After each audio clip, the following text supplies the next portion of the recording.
Good morning to all. कैसे हैं सब लोग? सब ठीक ही होंगे।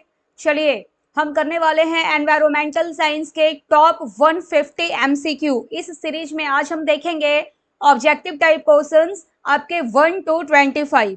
ठीक है, शुरू करते हैं।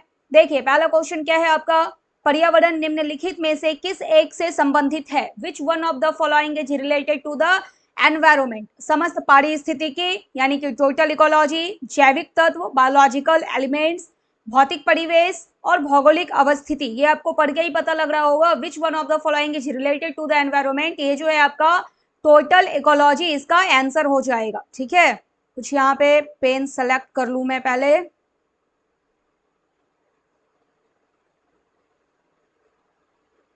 चलो पहले का आंसर क्या हो गया आपका? Total ecology. नेक्स्ट है, किसने कहा जीवों के पारिस्थितिकी कारकों का योग पर्यावरण है? Who says the totality of ecology factors of an organism is environment? यानी कि जीवों के ऊपर जो है ना वो पर्यावरण के घटकों का प्रभाव पड़ता है। ये बातें कहा था फिटिंग ने। ठीक है, आगे बढ़िए। अंग्रेजी शब्द एनवायरमेंट किस भाषा से बना हुआ है? जो आपका ये एनवायरमेंट है ये एनवायरोन यानी कि चारों ओर से घेरा हुआ या फिर आसपास, ये बना हुआ है आपका फ्रेंच शब्द से। ठीक हो जाएगा आपका किसमें? फ्रेंच में।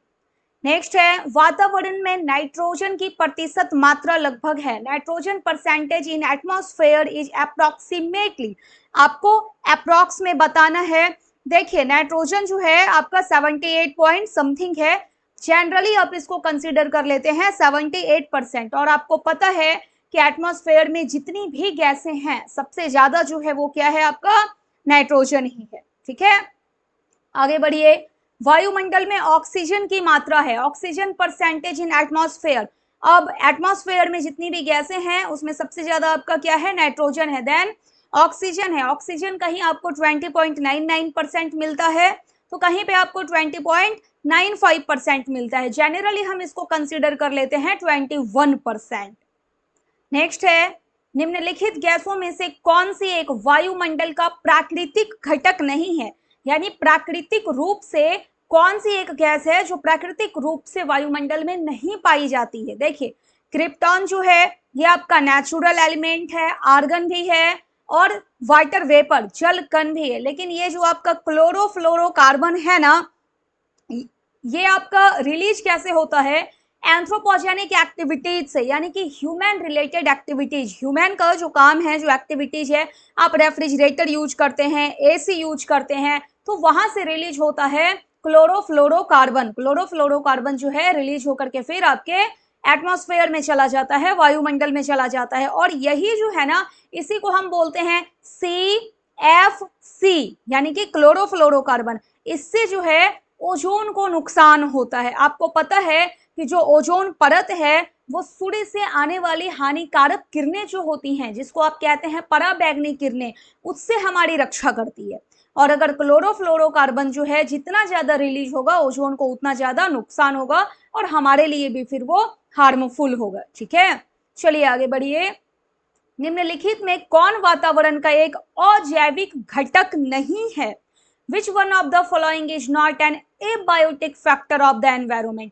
देखिए आपके एनवायरमेंट में दो तरह के घटक होते हैं, एक है जैविक, एक है अजैविक। जैविक का मतलब जैविक को आप बोलते हैं बायोटिक, अजैविक को बोलते हैं एबायोटिक। जैविक यानी कि जिसमें जीवन हो, जैसे हम, आप, प्लांट्स, एनिमल्स, माइक्रो ऑर्गेनिजम्स, ये सब क्या है? जैविक घटक।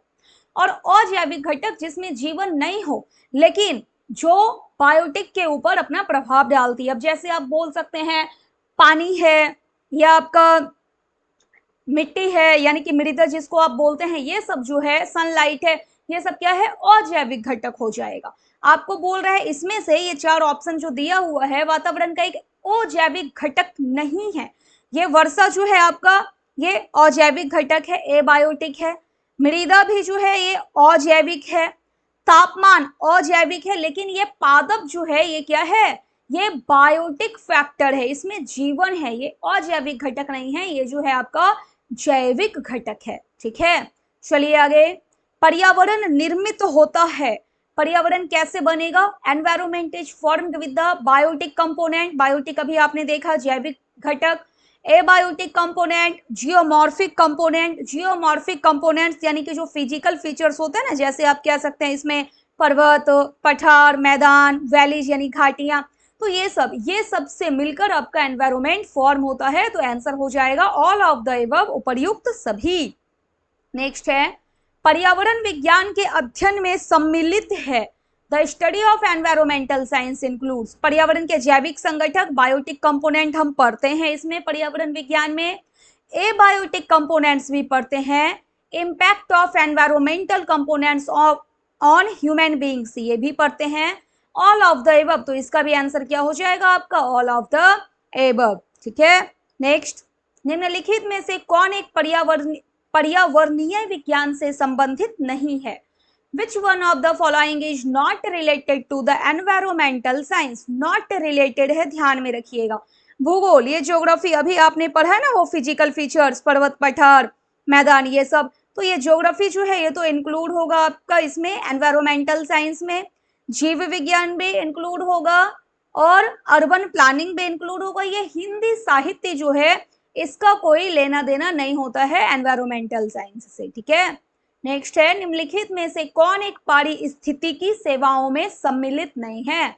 विच one of the following is not related to the ecological services? देखिए यहाँ पे सर्विसेज की बात है, जल तथा वायु शुद्धिकरण, ठीक है, इकोलॉजिकल सर्विसेज है, पोषण चक्र, न्यूट्रिएंट साइकिल, इकोलॉजिकल सर्विसेज है। ये ग्लोबल वार्मिंग जो है ये आपका सर्विस आपको लग रहा है क्या? ये तो मानव जनित पर्यावरणीय समस्या, ये सर्विस नहीं है क्या, ये समस्या है। तो ये जो है आपका it is not related to the ecological services. और व्यर्थ पदार्थों का पुनर्चक्रण, ये भी आपका इकोलॉजिकल सर्विसेज है। ठीक है। नेक्स्ट है, विश्व के सबसे बड़े नदी द्वीप माजुली में पर्यावरण अवनयन के कारण रहे। माजुली जो है ना, ये लार्जेस्ट रिवर आइलैंड है। रिवर आइलैंड क्या है? यानी कि बीच में कोई एक जमीन है और चारों तरफ से पानी से घिरी हुई है, उसको आप क्या बोलते हैं? River island. In the world is environmentally degraded due to, ये जो है आपका माजुली ये डिग्रेड हो रहा है, यानी कि अवनयन हो रहा है, क्षति हो रही है इसकी। इसका क्या कारण है? कारण बताना है आपको, यही है आपका माजुली आइलैंड, रिवर आइलैंड। ठीक है। देखिए, बाढ़ के कारण डिग्रेड हो रहा है, अपर्दन यानी कि मृदा अपर्दन जो है, मिट्टी का कटना छटना, एक जगह से दूसरे जगह चले जाने, इसके कारण भी जो है डिग्रेड हो रहा है। जनसंख्या का बढ़ता दबाव, ये भी आप बोल सकते हैं एक रीजन। परिवहन क्रियाओं का विकास, डेवलपमेंट ऑफ ट्रांसपोर्ट एक्टिविटीज, एक रीजन ना, एक ये भी आप बोल सकते हैं।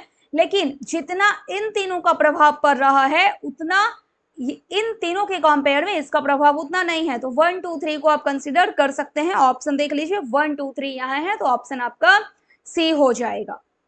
नेक्स्ट है, पारिस्थितिकी विकास का अर्थ निम्न में से एक है। अब पारिस्थितिकी विकास यानी कि इको डेवलपमेंट करना है आपको, कैसे करेंगे?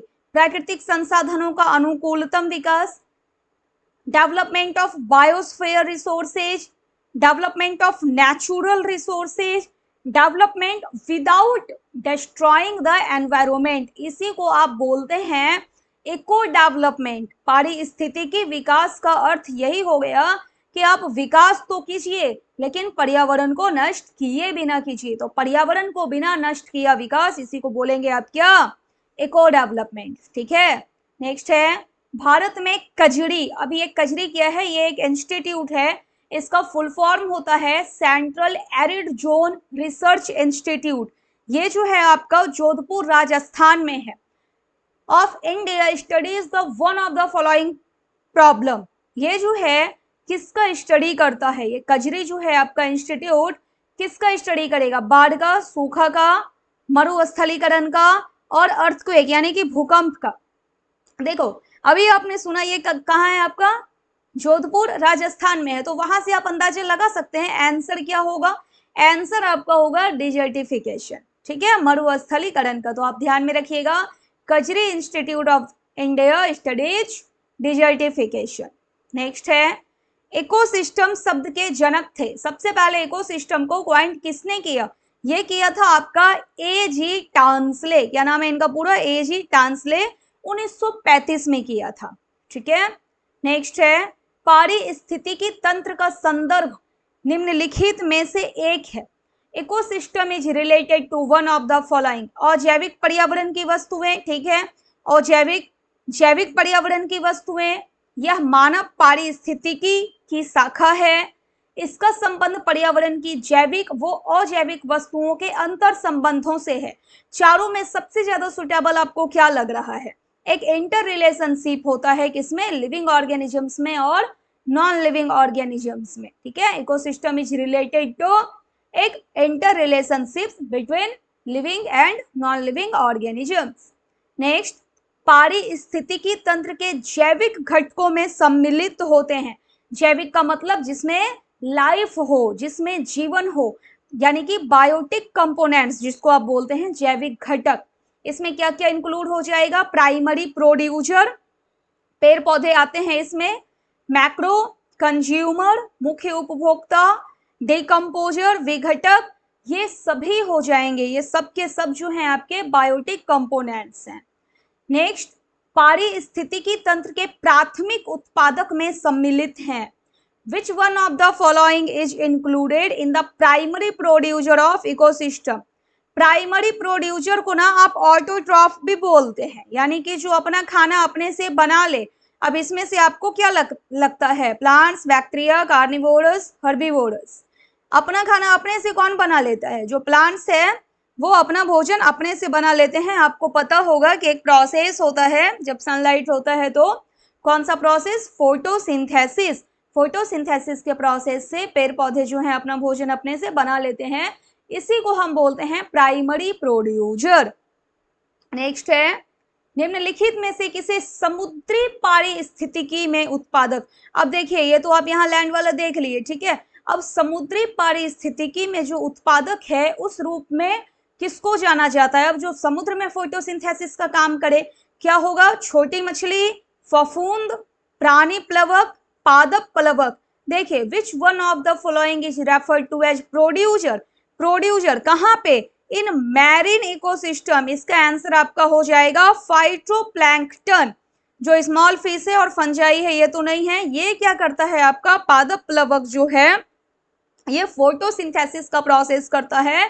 कहाँ पर? ओशंस में, यानी कि समुद्र में। ठीक है, और ये जू प्लैंक्टन जो है ये तो इसी के ऊपर डिपेंड है।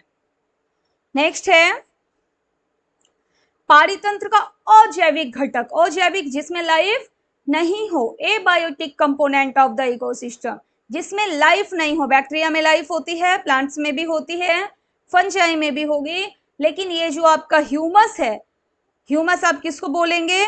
जो आपके मिट्टी में कुछ पदार्थ होते हैं ना, अब जैसे मान लो रोड साइड का एक मुट्ठी मिट्टी अगर आप उठा करके पानी में घोलोगे, ऊपर आपको जितना भी तैरता हुआ दिखेगा, घास भूसा जो भी आपको दिखता है, आप उसको क्या बोलते हैं? ह्यूमस बोलते हैं। ये ह्यूमस जो है ये आपका नॉन लिविंग है। ठीक है, और जैविक घटक हो जाएगा, इसमें लाइफ नहीं होती। नेक्स्ट, पृथ्वी का सबसे बड़ा पारितंत्र है। पृथ्वी का सबसे बड़ा पारितंत्र आपको क्या लगता है? ग्रेट लेक, ओशन, क्रॉपलैंड और फॉरेस्ट। जो पूरी पृथ्वी है हमारी, 71% भाग जो है वो कौन लिया हुआ है? जो समुद्र है वो लिया हुआ है। तो पृथ्वी का सबसे बड़ा पारितंत्र हो जाएगा आपका समुद्र। नेक्स्ट है, मृत जीवों से अपना भोजन प्राप्त करने वाले क्या कहलाते हैं? मृत जीव से अपना भोजन प्राप्त करेंगे उसको आप क्या बोलेंगे? जैसे फंजाई है, बैक्टीरियाज हैं, वो मृत जीवों से अपना भोजन प्राप्त करते हैं। Organisms obtaining food from dead organisms are called.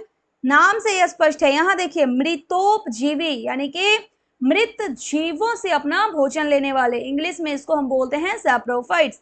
Answer हो जाएगा आपका ऑप्शन ए। नेक्स्ट है, निम्नलिखित में से कौन सा पारिस्थितिकी तंत्र का महत्वपूर्ण तत्व है? Which one of the following is the most important element? देखिए, मोस्ट इंपॉर्टेंट एलिमेंट की बात हो रही है ऑफ किसका? इकोसिस्टम का।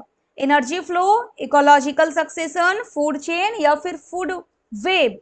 यहाँ पे जो आपका मोस्ट इंपॉर्टेंट एलिमेंट है ना इकोसिस्टम का, वो है एनर्जी फ्लो। अगर एनर्जी फ्लो ना हो तो फिर बाकी काम नहीं होगा, ये आपका बेस है। और जो आपको पता है एकदम लार्जेस्ट सोर्सेज ऑफ एनर्जी जो है वो है आपका सन। उसके बाद जो प्राइमरी प्रोड्यूसर हैं पेड़ पौधे, फिर आपके प्राइमरी कंज्यूमर, फिर आपके सेकेंडरी कंज्यूमर होते हैं।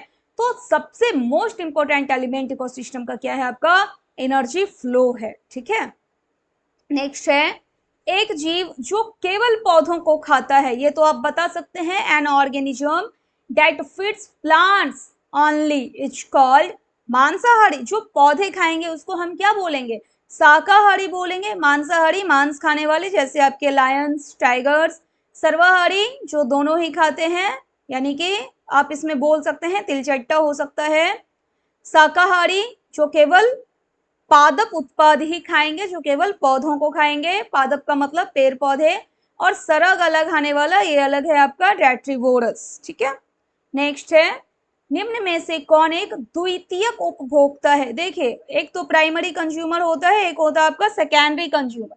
सबसे पहले प्रोड्यूसर कौन हो जाएगा प्लांट्स, प्लांट्स को खाने वाले हो गए प्राइमरी कंज्यूमर। प्लांट्स को कौन खाएंगे ये गोट रेंडियर, और इनको खाने वाले यानी कि प्राइमरी कंज्यूमर को जो कंज्यूम करेंगे उसको हम बोलेंगे सेकेंडरी कंज्यूमर। तो यहाँ पे लास्ट ऑप्शन है इनमें से कोई नहीं, इन्हीं तीनों में से एक होगा आपका सेकेंडरी कंज्यूमर। आप किसको बोलेंगे लायन को बोलेंगे। सेकेंडरी कंज्यूमर वो है जो प्राइमरी कंज्यूमर के ऊपर डिपेंड करता है, यानी कि ये जो है गोट रेंडियर के ऊपर डिपेंड करेगा। ये रेंडियर क्या है, ये आप इसको बोलते हैं ना एक तरह का ये स्पेसीज होता है डेयर का, यानी कि हिरन का एक तरह की प्रजाति है ये। ठीक है, इसके बाद 26 से लेकर 50 तक के जो आपके क्वेश्चंस हैं उसको हम करते हैं पार्ट 2 में। ओके, तो आज के लेक्चर में आपने कर लिया है टॉप 150 MCQ सीरीज में 1 to 25। Okay, thank you.